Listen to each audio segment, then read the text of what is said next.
Don't make this mistake. I'm gonna break down 3 ways to stay confident instead of overeager. I'm doing this because I don't want you to scare away your crush like I did when I was in high school. And to be honest, for some years after. I'll take you back to when I was 16.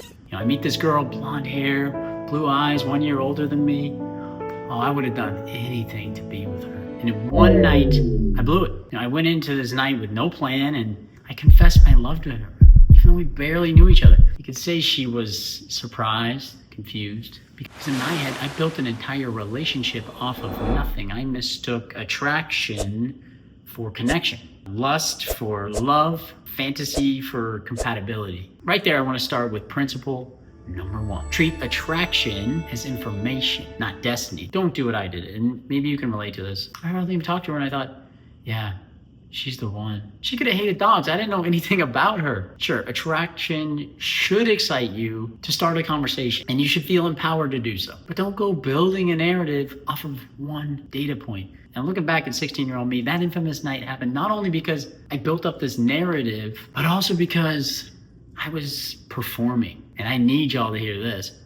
I would say whatever I thought she wanted to hear. And I'll tell you, that try-hard energy, it's not attractive. So that brings us to principle number 2. Shift from impressing to assessing. When you go into an interaction trying to impress someone, you're automatically putting them on a pedestal. And I was the number 1 offender of this, so I can tell you it is not a good approach. I'd see a beautiful woman and think, oh my gosh, she's gorgeous. I'd be so lucky to talk to her. That mindset crushed my confidence. So now I shift the second half of that statement to be something like, I'd really like to get to know her. It sounds simple, but first off, when you approach it that way, the objective fits the timeline.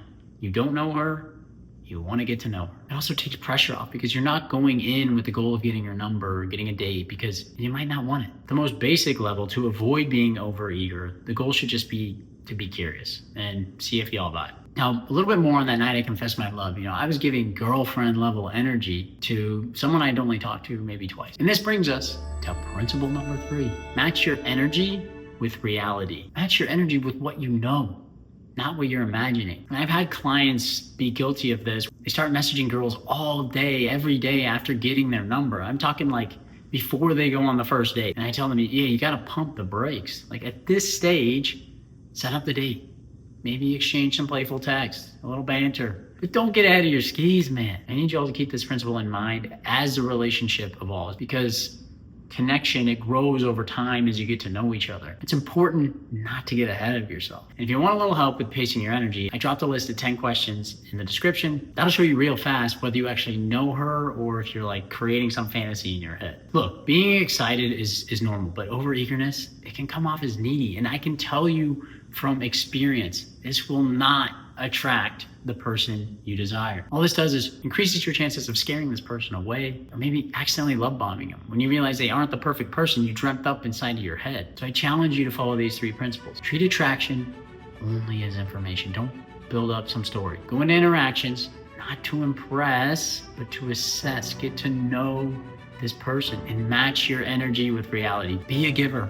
Sure, but don't be unrealistic about what you're giving based on where the relationship stands. When you take these steps, you're gonna show up a more grounded, confident, authentic man. And when you do that, that's when the right people start showing up for you.